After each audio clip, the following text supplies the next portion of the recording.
I'm Benita, 32 years old, and until recently a lead software developer at TechForge Solutions.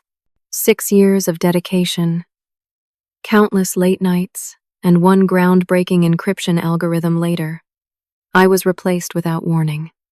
My boss, Edward, smiled as he introduced my replacement, our biggest client's son. What they didn't know was that I had documented everything. If you've ever been betrayed at work, you'll understand what happens next.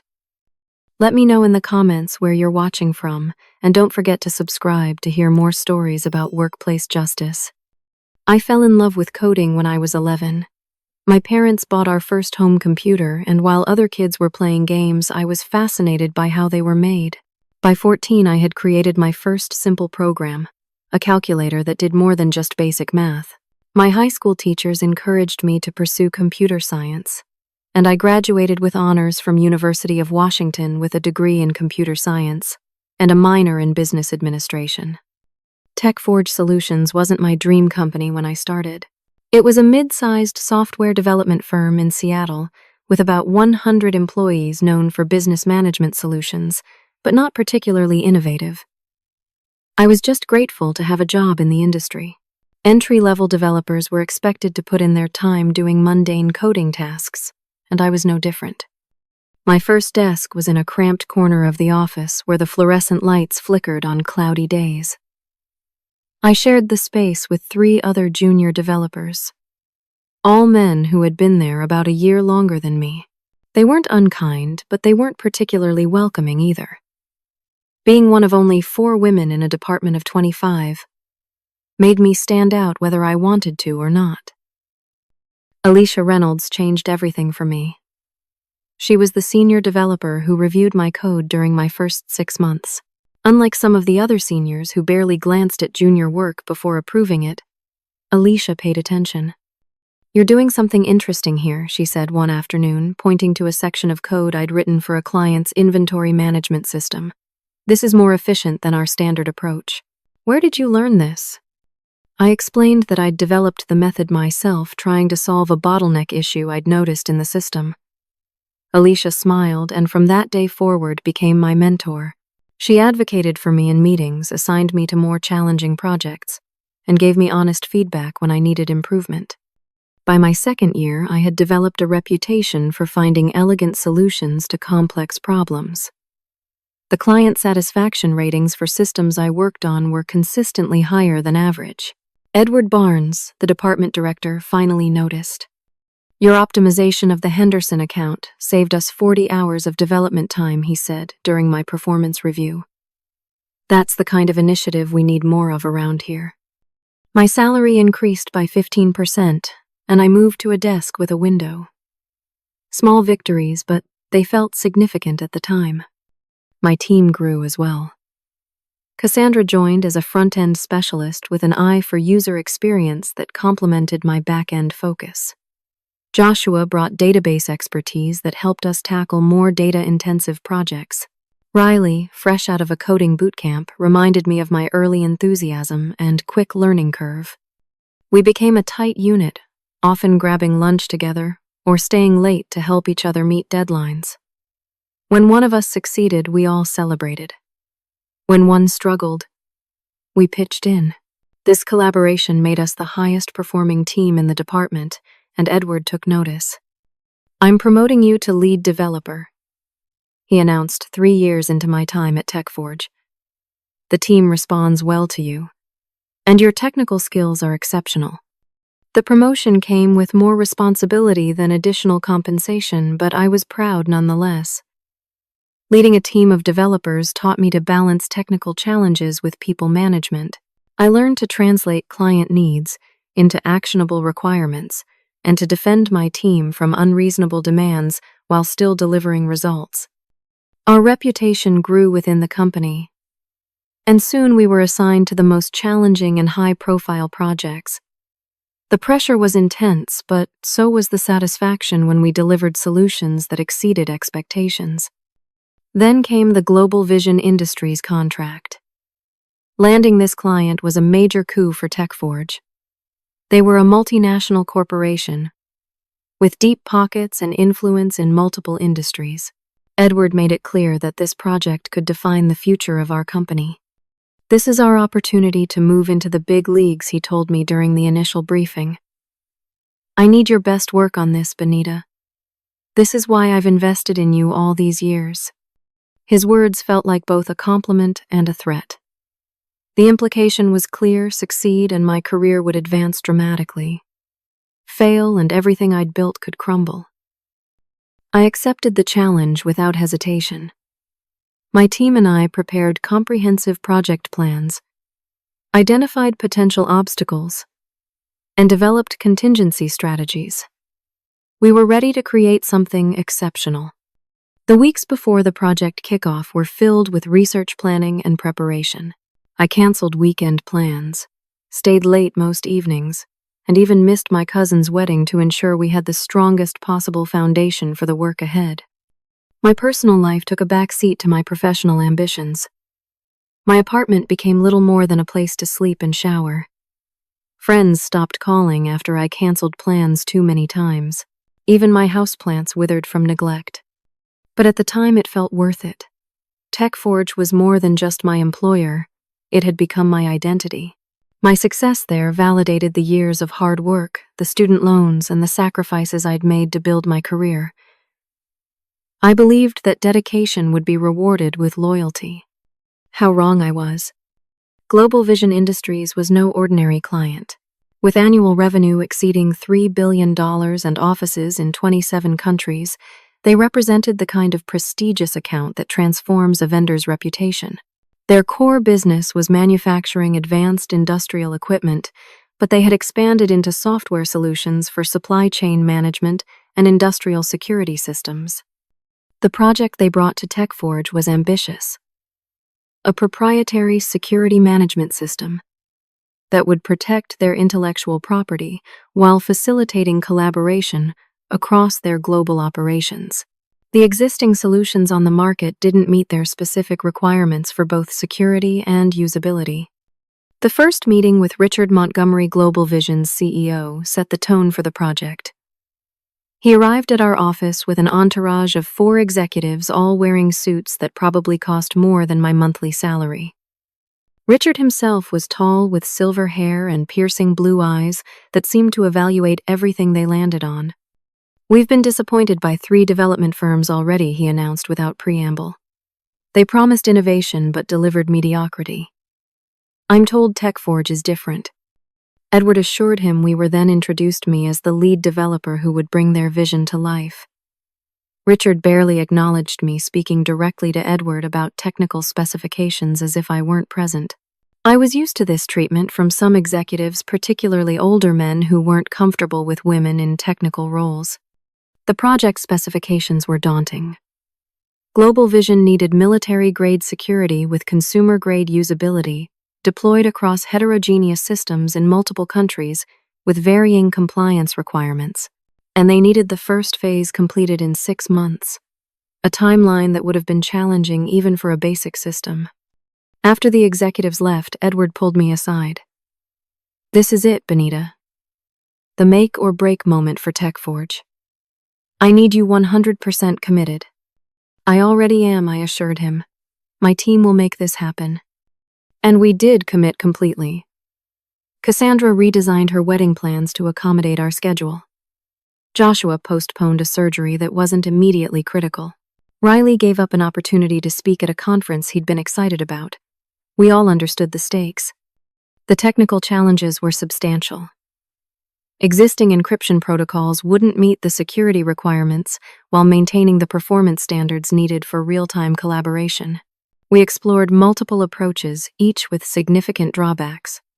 3 months into the project, during a weekend, I had planned to finally clean my neglected apartment. Inspiration struck. I called the team for an emergency brainstorming session, and by Sunday night we had the outline of a new encryption algorithm that could solve our core challenge. I spent the next 2 weeks refining the approach, writing and rewriting code until the solution was elegant and efficient.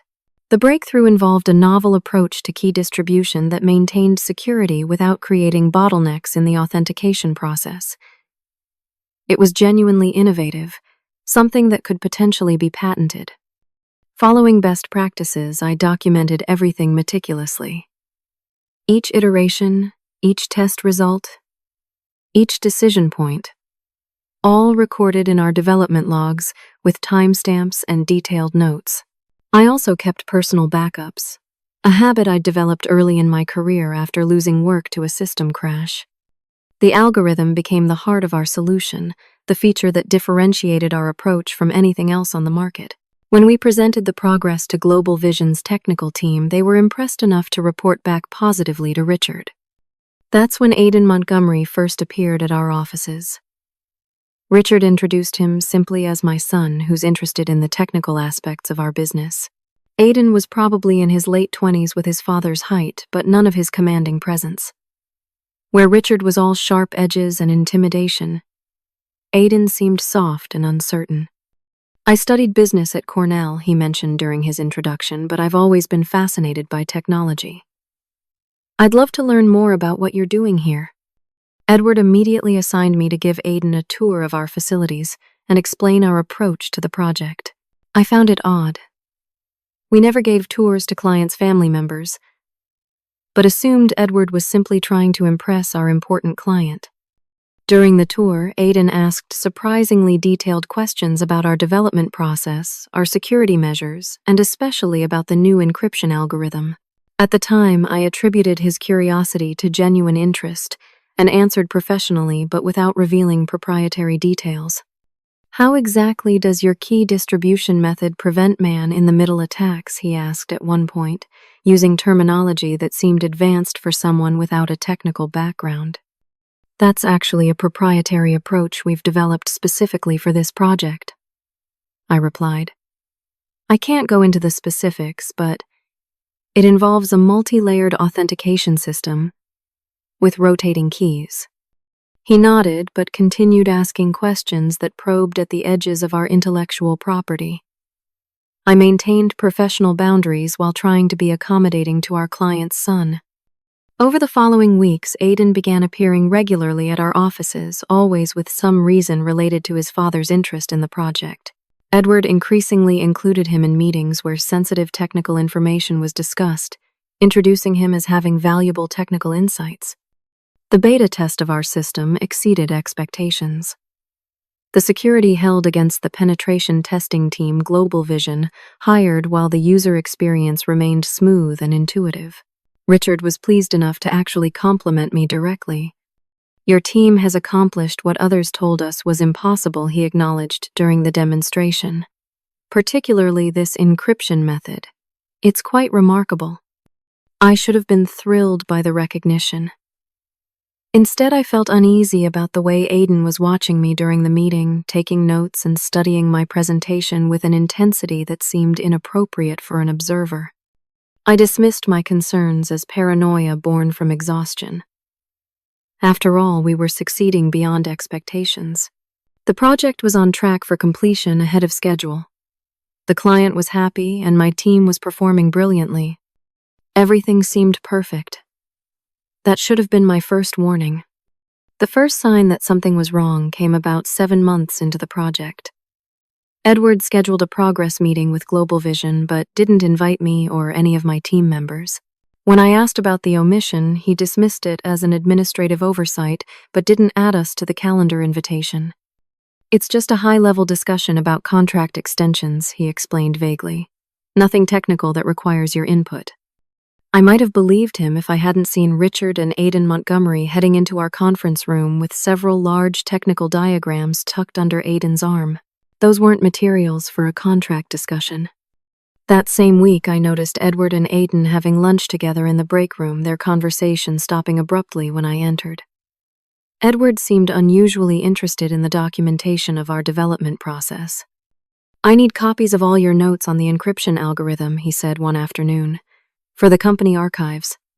This was unusual. We maintained digital records of all development, and physical copies were rarely requested. Still, I provided what he asked, for making sure to keep my personal backups secure. Aidan began appearing in our development area frequently, often when I was away from my desk. Several times I returned from meetings to find him chatting with junior developers or standing near my workstation. He always had a plausible excuse, looking for Edward, waiting for a scheduled meeting, or just saying hello to the team.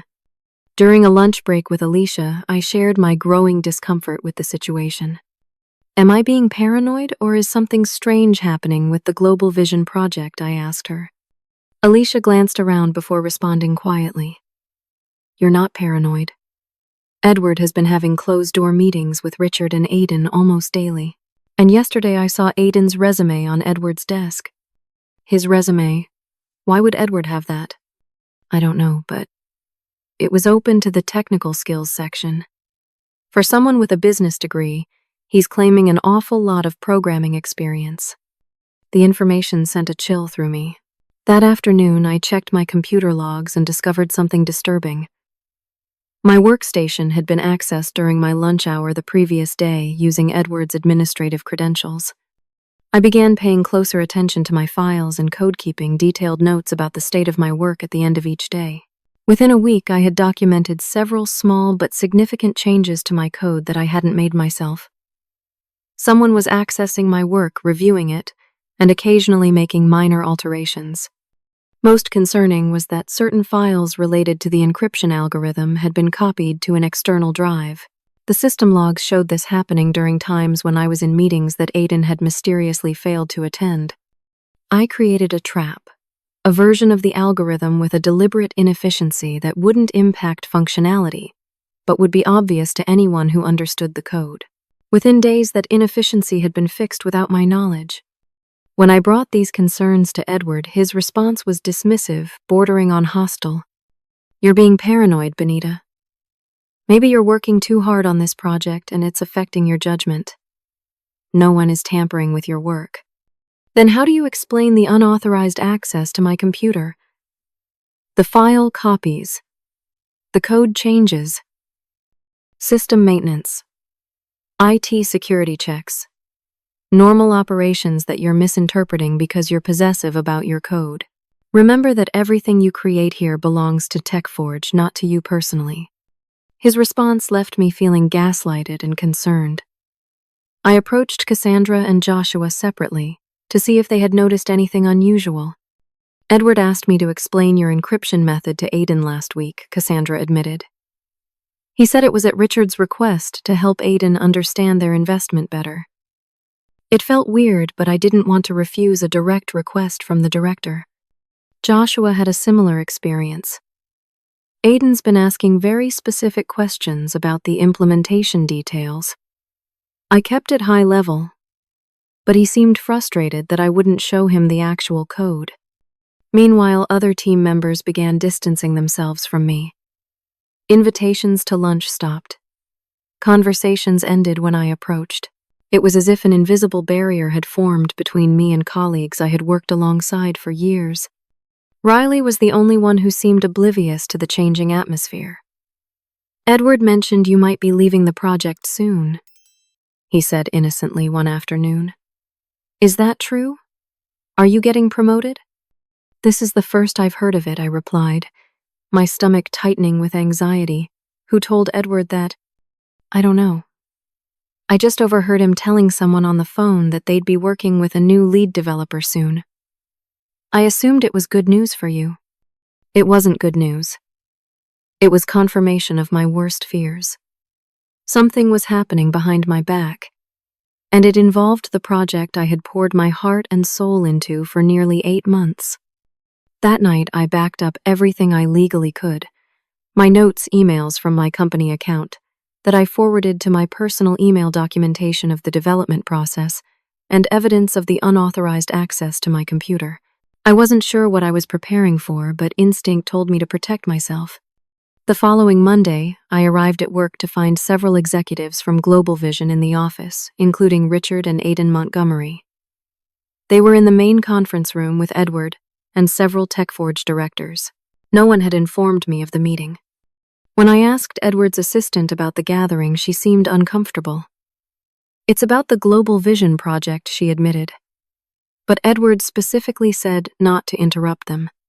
I returned to my desk and tried to focus on work. but the knot in my stomach grew tighter with each passing hour. Something significant was happening, and I was being deliberately excluded. Just before lunch, Edward's assistant approached my desk. "Edward wants to see you in his office right away." As I gathered my notebook, she added quietly, "You might want to bring your personal items with you." Her warning sent adrenaline coursing through me. I grabbed my bag, a framed photo of my parents, and the small plant on my desk before heading to Edward's office. The walk felt like the longest of my life. Edward wasn't alone in his office. Richard Montgomery sat in one of the visitor chairs looking smug and satisfied. Aiden stood by the window trying to appear casual but fidgeting with his watch. The atmosphere was thick with tension and unspoken intentions. Edward didn't invite me to sit. He remained behind his desk, a physical barrier between us that emphasized the power dynamic. His face was a mask of professional detachment, but there was something else in his eyes. Perhaps guilt quickly suppressed. "Benita, we need to make some changes to the Global Vision project," he began, his voice carefully neutral. "After extensive discussions with Richard and the executive team, we've decided to go in a different direction with the development leadership." I remained silent, waiting for him to say directly what was already obvious. "Effective immediately, you're being removed from the project and your position at TechForge. We're going to need your keycard and company devices before you leave today." The words hung in the air between us. Although I had suspected this was coming, hearing it stated so coldly was still a shock. May I ask why I managed to keep my voice steady despite the rage and hurt building inside me? "The project is ahead of schedule, meeting all specifications, and the client feedback has been overwhelmingly positive." Edward glanced at Richard, who gave a slight nod as if granting permission to continue. "We need fresh perspectives on the encryption methodology," Edward said. "The current approach is good, but Global Vision requires excellence. Aiden has proposed some innovative modifications that align better with their long-term security strategy."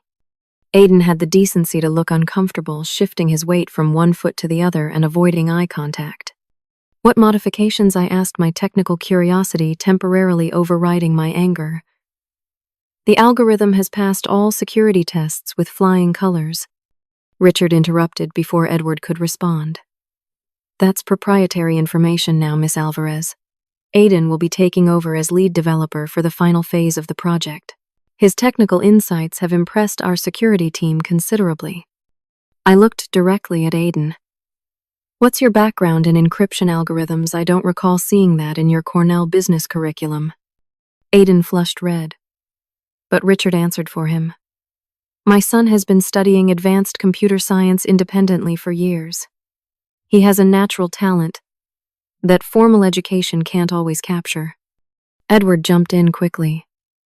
"Aiden has already identified several improvements to the system that our team overlooked.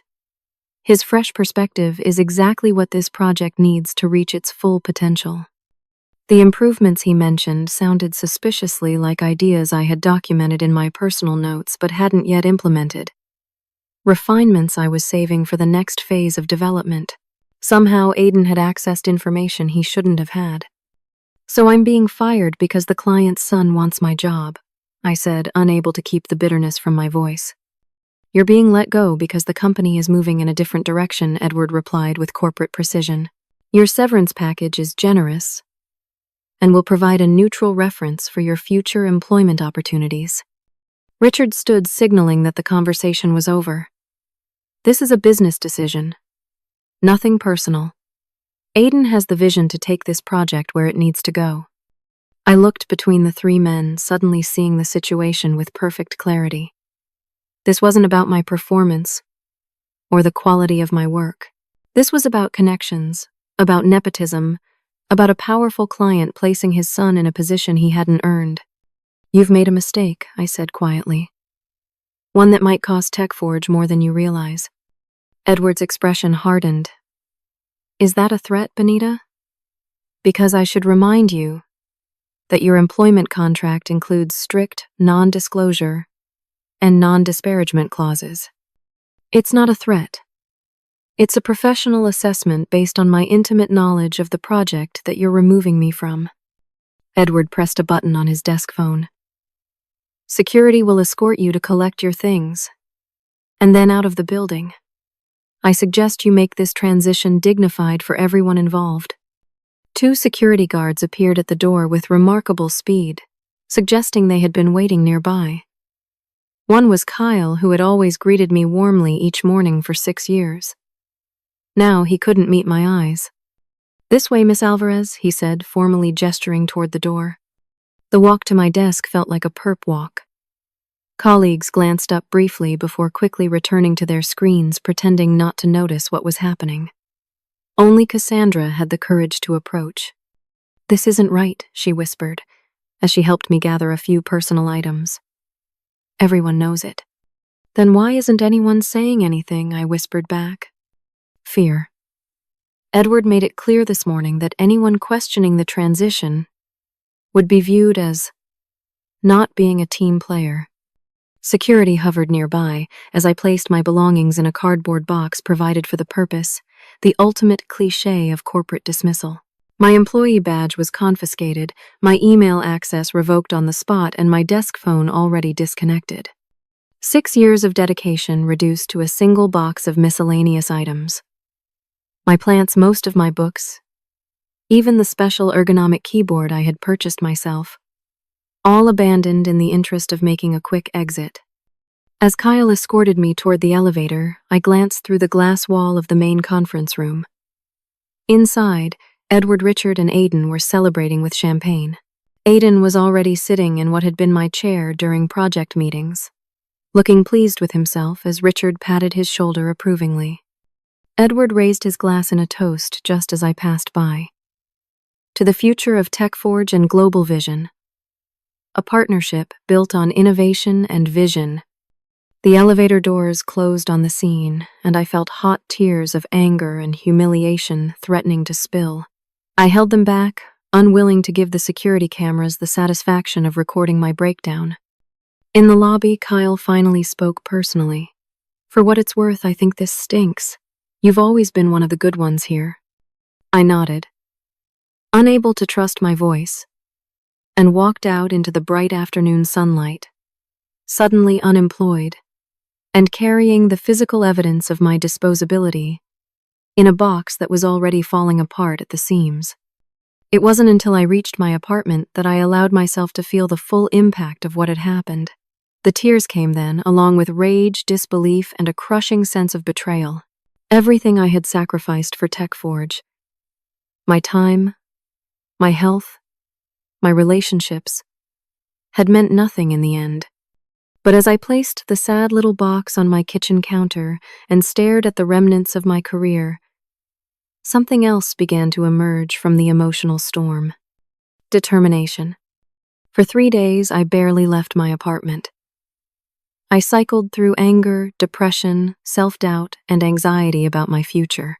The severance package would cover expenses for a few months, but the Seattle tech industry was smaller than people realized. Word would spread about my sudden departure from TechForge, and questions would follow me to every interview. On the 4th day, my phone rang with a call from Cassandra. "Are you okay?" she asked without preamble. "People are asking about you, but Edward has forbidden anyone from contacting you directly." "I'm surviving," I replied. "What's happening there?" Cassandra lowered her voice. "It's chaos. Aiden has no idea how to lead the team or explain the code he supposedly helped develop. He keeps scheduling meetings with different team members, trying to understand the encryption algorithm from scratch." "What about Edward? Is he realizing his mistake?" "He's in too deep now. He's telling everyone that you were secretive and didn't properly document your work, which is why Aiden is struggling. Nobody believes it, but nobody's challenging him either." After we hung up, I sat staring at my laptop. I had been so focused on my emotional response that I hadn't really examined the practical aspects of the situation. If Aiden was presenting my work as his own but couldn't explain or develop it further, that suggested something potentially actionable, I opened my personal backups and began a methodical review of everything related to the Global Vision project. As a developer, I had always been organized, documenting my work process out of professional habit. Now that diligence might prove valuable in unexpected ways. First, I established a timeline of the project development, noting key breakthroughs and decision points. Then, I reviewed the logs showing unauthorized access to my computer in the weeks before my termination. The pattern was clear.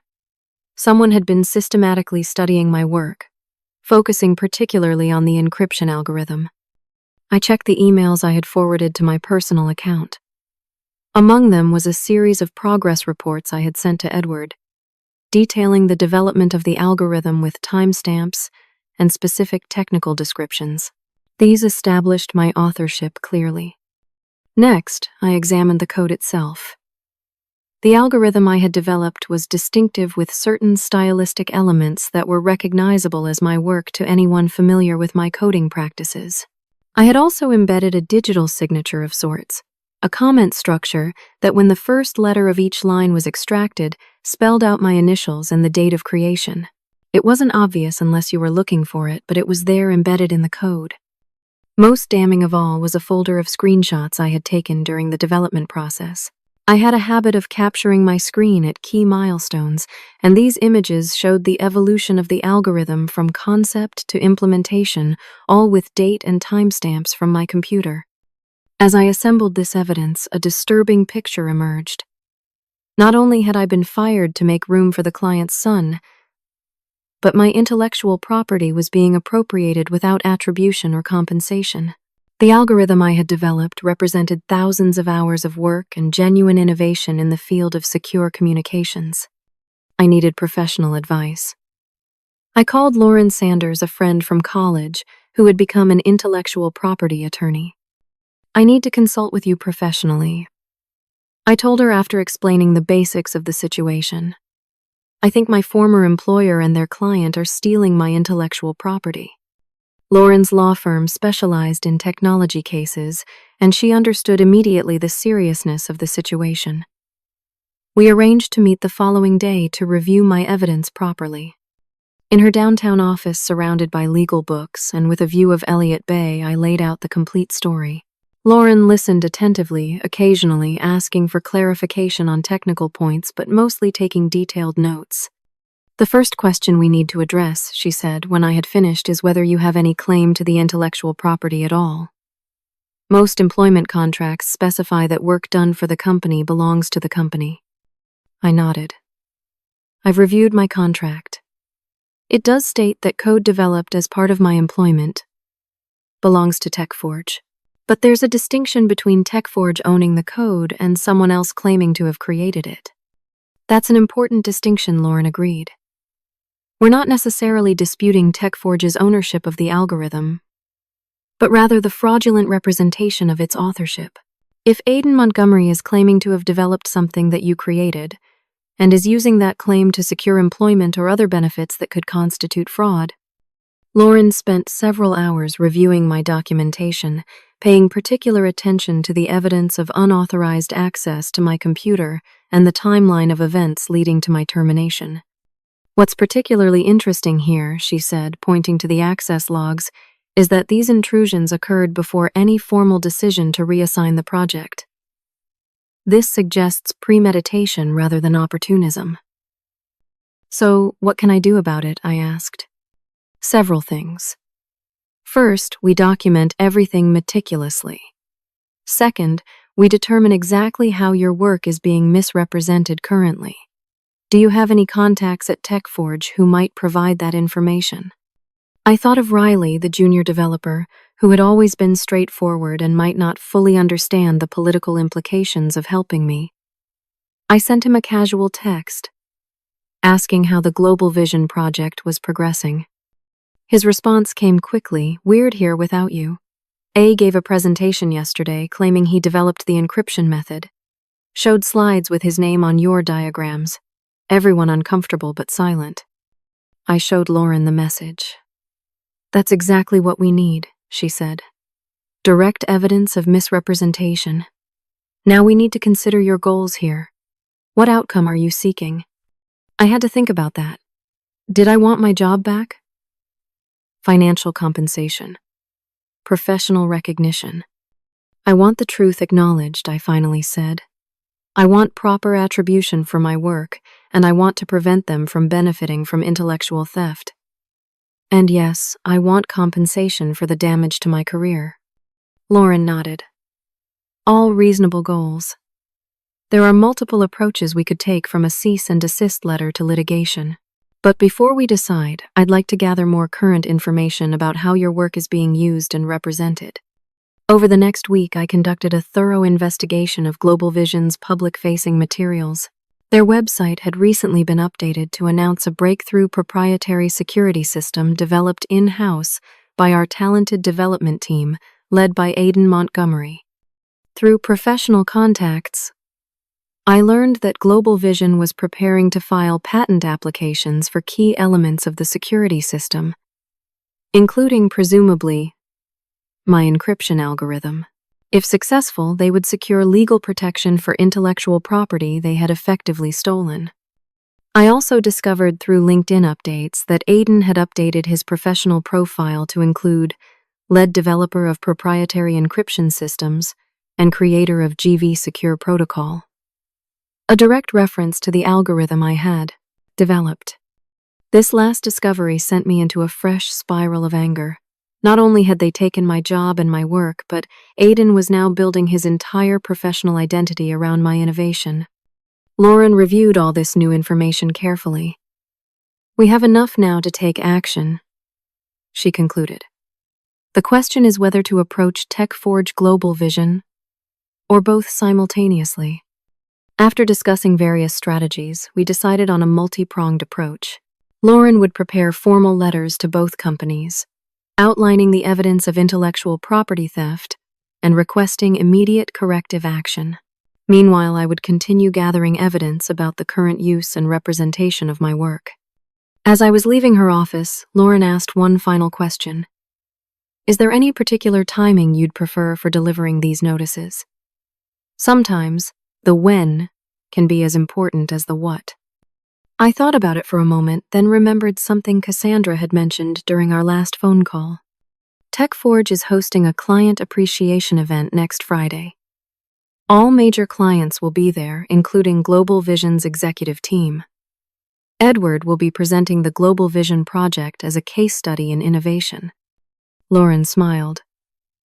That sounds like an excellent opportunity for maximum impact. As I walked to my car, I felt lighter than I had in weeks. The path forward was clear now, and for the first time since my termination, I felt a sense of agency returning. They had taken my job, but they couldn't take my knowledge or my determination to see justice done. Now it was time to prepare for a confrontation that none of them would see coming.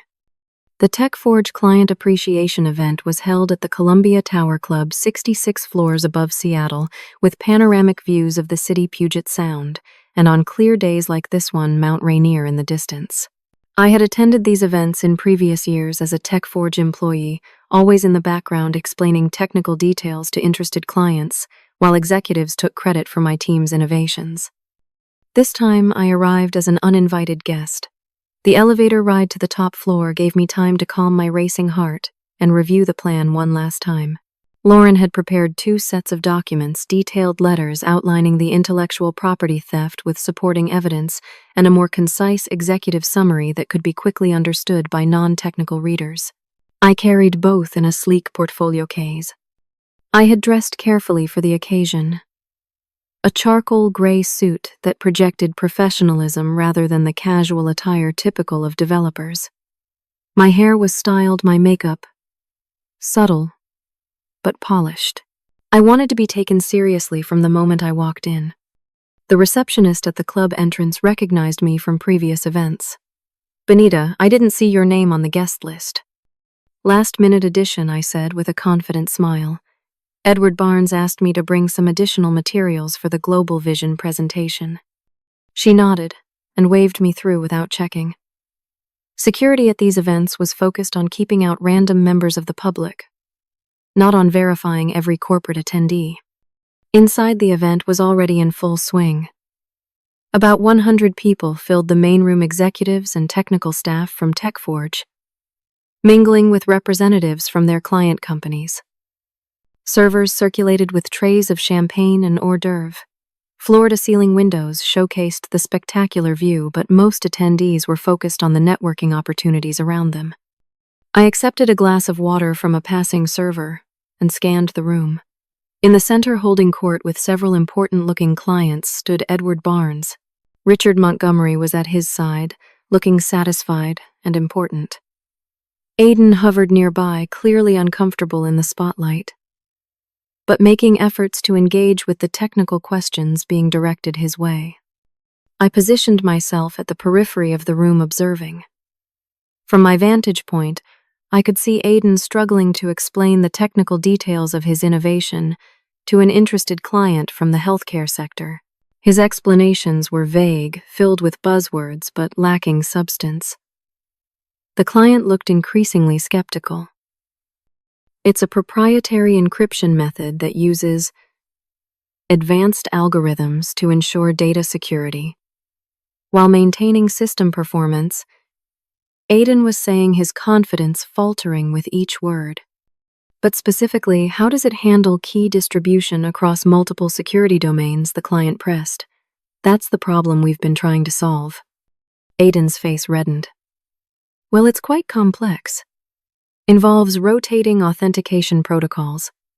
He was quoting fragments from my documentation without understanding the underlying principles. The second-hand embarrassment would have been amusing if the situation weren't so infuriating. Edward noticed Aidan's struggle and smoothly intervened. The technical details are quite proprietary, but I assure you the system has been rigorously tested and exceeds industry standards. Perhaps we could arrange a more detailed demonstration next week. The client nodded politely but seemed unimpressed. As he moved away, Edward whispered something to Aidan that made him look even more uncomfortable. My attention was drawn to the small stage at one end of the room where a microphone was being set up. The formal presentations would be starting soon. A server announced that dinner would be served in 15 minutes, and guests were encouraged to find their assigned tables. I noted that the Global Vision contingent was seated at the prominent central table with Edward and other TechForge executives. Perfect. The TechForge marketing director took the stage and welcomed everyone to the annual Client Appreciation event. After acknowledging key clients and highlighting the company's growth over the past year, she introduced Edward Barnes to present the evening's featured case study. Edward approached the microphone with the confident stride of a man accustomed to taking credit for other people's work. Behind him, a large screen displayed the TechForge and Global Vision logos side by side. Tonight, I'm pleased to showcase a groundbreaking collaboration between TechForge Solutions and Global Vision Industries, he began. Together, we've developed a security system that represents a quantum leap forward in protecting intellectual property while enabling global collaboration. The screen changed to show a simplified diagram of the system architecture. My architecture with my encryption algorithm at its core, though all references to me had been removed. At the heart of this system is a revolutionary encryption method, developed by our talented team led by our newest senior developer, Aidan Montgomery. Aidan stood and gave an awkward wave as polite applause filled the room. Richard beamed with paternal pride. Edward continued describing the unprecedented security and innovative approach as if they had been his ideas all along. With each word, my resolve strengthened. I moved slowly toward the central table, portfolio in hand, timing my approach carefully. This project represents the future of TechForge, developing truly innovative solutions through deep collaboration with visionary clients like Global Vision Industries, Edward concluded. I'd like to propose a toast to Richard Montgomery and the Global Vision team for their partnership, and to Aidan Montgomery for his technical brilliance that made this project a success. Glasses were raised around the room. Richard stood to acknowledge the toast, placing his hand on Aidan's shoulder proudly. To the most secure encryption protocol on the market, Edward announced, and to the bright future of our continued partnership. As glasses clinked and congratulations were exchanged, I approached the central table. The timing was perfect. All eyes were on Edward, Richard, and Aidan in their moment of celebration. Congratulations, I said clearly, my voice carrying in the momentary lull that followed the toast. Edward nearly spilled his champagne. Richard's smile froze. Aiden looked like he might be sick. Benita Edward recovered quickly. This is a private event for TechForge employees and clients. I won't stay long, I replied calmly. I just wanted to personally congratulate Global Vision on their new security system. I turned to Richard and extended the portfolio. I thought you might find these documents interesting, Mr. Montgomery. Richard hesitated, but took the portfolio, likely operating on the social reflex that makes it difficult to refuse something handed to you directly. What is this? He asked, not yet opening it. It's comprehensive documentation of the development of the encryption algorithm being celebrated tonight. The one your son is claiming to have created. I kept my voice even but pitched to carry to nearby tables, including evidence of unauthorized access to my computer in the weeks before I was terminated, timestamps proving my authorship and screenshots showing the algorithm's development under my direction. The color drained from Richard's face. Aiden stared at the floor. Around us, conversations quieted, as people sensed the dramatic confrontation unfolding. You should know that identical documentation has been provided to the Patent Office, I continued, along with a formal challenge to any patent applications filed for this technology. Similar information has been shared with technology journalists at the Seattle Times, TechCrunch, and Wired. Edward stepped forward, his face contorted with anger. This is completely inappropriate. Security will escort you out immediately. By all means, I replied. I've said what I came to say. But you might want to read page 12 first, Mr. Montgomery. It details the potential SEC violations involved in misrepresenting technological capabilities to shareholders, which I believe Global Vision did in last month's earnings call. Richard quickly flipped to the indicated page, his expression growing more concerned with each line he read. One last thing, I said, looking directly at Aiden. The algorithm has a built-in authentication signature that records who makes changes to the core protocol. Every time you've modified my code, it's been logged with your user credentials. That evidence is included as well. Aiden's face went from pale to ashen. He clearly hadn't known about this feature. It was something I had implemented specifically to track unauthorized changes during the development process. Edward signaled frantically to security, who began moving toward our table. But the damage was already done. Nearby clients were watching with undisguised interest, and several had taken out their phones, presumably to make notes or possibly even record the confrontation. As security approached, I nodded politely to the stunned executives. Enjoy the rest of your evening, gentlemen. I suspect you'll have a lot to discuss. With that, I turned and walked calmly toward the exit back, straight head held high. Behind me, I could hear the murmur of conversations, resuming now with a very different tone. The carefully orchestrated celebration had been transformed into damage control. Outside the venue, waiting for the elevator, I finally allowed myself a small smile. The confrontation had gone exactly as planned. I had maintained my composure while delivering information that couldn't be easily dismissed or explained away. The public nature of the setting ensured that TechForge and Global Vision couldn't simply bury the issue. As the elevator doors closed, I took a deep breath and felt a wave of vindication wash over me. Whatever happened next, I had stood up for myself and my work. The truth was finally out, and now they would have to deal with the consequences. The real battle was just beginning, but I had landed the first significant blow. And judging by their expressions, they knew it. The morning after the confrontation, my phone rang at 6:30. The caller ID showed a number I didn't recognize, but I answered anyway, expecting perhaps a journalist following up on the documents I had shared. Is this Benita Alvarez? A formal female voice asked. Yes, it is. This is Janet Harrington, legal counsel for the Global Vision Board of Directors. Mr. William Foster, our board chairman, would like to meet with you this morning to discuss the information you presented last night. The request surprised me. I had expected resistance, denials, maybe even threats, not a prompt invitation to meet with someone so senior. I'm happy to meet with Mr. Foster, but I'll need my attorney present, I replied, thinking quickly. Of course. Would 10 o'clock at our downtown office be convenient for both of you? After confirming the details, I immediately called Lauren. Global Vision's board chairman wants to meet this morning. Their legal counsel sounded conciliatory. That's very interesting, Lauren said. Board members tend to get nervous when there's potential liability that management hasn't disclosed to them. Let's go hear what they have to say. The Global Vision headquarters occupied 10 floors of a downtown high-rise with a lobby featuring polished marble and a massive logo backlit with blue LED lighting. We were escorted directly to a conference room on the executive floor where 3 people waited for us. William Foster was in his 60s with silver hair and the confident posture of someone accustomed to making billion-dollar decisions. Janet Harrington, the lawyer who had called me, sat to his right with an open laptop.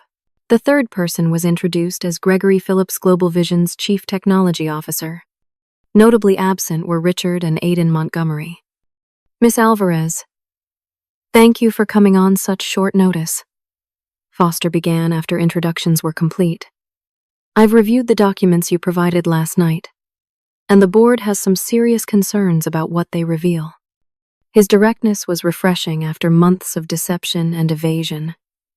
Lauren and I exchanged glances, and she gave me a subtle nod to proceed. I appreciate your willingness to discuss the situation, Mr. Foster, I replied. My primary concern has been ensuring proper attribution for my work and addressing what appears to be a systematic effort to misappropriate my intellectual property. Foster nodded gravely. Those concerns appear to be well-founded based on our initial investigation. Richard Montgomery did not fully inform the board about the development process for the security system, nor about the circumstances of your departure from TechForge. The meeting lasted 3 hours, during which I walked them through the evidence in detail. Gregory Phillips asked technically sophisticated questions that demonstrated he genuinely understood the innovation represented by my algorithm. By lunchtime, the outlines of a resolution were taking shape. Global Vision would acknowledge my role as the primary developer of the encryption algorithm and pay substantial compensation for its continued use. They would withdraw Aidan's name from all patent applications and technical documentation, replacing it with mine. And most surprisingly, they offered me a position as a technical consultant to help implement the system properly. What about Richard and Aidan Montgomery? I asked as the meeting concluded. Foster's expression hardened slightly. The board is addressing that situation separately. I can tell you that Richard has been placed on administrative leave pending a full investigation, and Aidan is no longer associated with the project in any capacity. Within a week, Richard Montgomery was removed as CEO of Global Vision. The official announcement cited personal reasons, but industry insiders knew the truth. Aidan disappeared from the tech scene entirely. His LinkedIn profile scrubbed of all references to encryption algorithms and security systems. Edward Barnes faced his own reckoning. With Global Vision acknowledging my role in developing the algorithm, his position became untenable. TechForge announced his resignation 2 weeks after the client event. An internal investigation revealed that he had violated numerous company policies in his effort to please Richard Montgomery, including accessing my computer without authorization and misrepresenting Aidan's qualifications to the technical team. My settlement with both companies included not only financial compensation but also professional vindication. My name appeared on the patents. My role was acknowledged in press releases about the security system, and the technology community soon knew the truth about what had happened. The experience changed me fundamentally. While the validation and compensation were satisfying, I realized I never wanted to be in a position again where others could take credit for my work or where corporate politics could override merit. 3 months after the confrontation, I founded Alvarez Security Solutions, a boutique consulting firm specializing in secure communications systems. My reputation from the Global Vision incident actually helped attract initial clients, many of whom appreciated working with the actual creator of the encryption algorithm that had generated so much industry buzz. To my surprise, several former TechForge colleagues reached out with interest in joining my new venture. Cassandra was the first, bringing her front-end expertise and unwavering loyalty. Joshua followed soon after, Even Riley, after gaining another year of experience, eventually joined our growing team. The most meaningful addition was Alicia Reynolds, my original mentor at TechForge, who decided to leave the company after 15 years when she saw how I had been treated. "I should have spoken up sooner," she told me over coffee before accepting my job offer. "Watching what happened to you made me realize I've been tolerating too much for too long." Together, we built a company culture based on transparency, credit for contributions, and ethical business practices. Our employee contracts included explicit protections for intellectual contributions, and we implemented collaborative development processes that documented everyone's input clearly. 2 years after starting the company, we won a major government contract for secure communications infrastructure, beating out both TechForge and Global Vision, which had never fully recovered from the scandal. The morning after the contract announcement, I stood in our new offices overlooking the Seattle skyline. The team was celebrating in the break room, but I had stepped away for a moment of private reflection. On my desk sat a small cardboard box, the same one I had carried my belongings in when leaving TechForge. I had kept it as a reminder of where this journey began. Next to it was the framed front page of a technology journal featuring our company's latest innovation, with my name correctly listed as the lead developer. The contrast between these two objects, the shabby box and the prestigious recognition, encapsulated everything I had learned about standing up for myself and my work. The experience had taught me painful but valuable lessons. Document everything. Trust your instincts when something feels wrong. Build a network of allies who will support you when needed. And perhaps most importantly, never allow others to diminish your contributions or steal your achievements. As I rejoined my team's celebration, I realized that the betrayal I had experienced, while painful, had ultimately led me to create something better than what I had lost. My own company, my own terms, my own success story. Sometimes the best revenge isn't just exposing wrongdoing, it's creating something so successful that those who betrayed you must watch from the sidelines. If you've ever had your work stolen or been pushed out of a position unfairly, I hope my story encourages you to fight back and create your own path forward. The journey isn't easy, but the destination is worth it. Have you ever had to stand up for yourself professionally? Share your experience in the comments below. And if you found this story helpful, please like, subscribe, and share with someone who might need to hear it.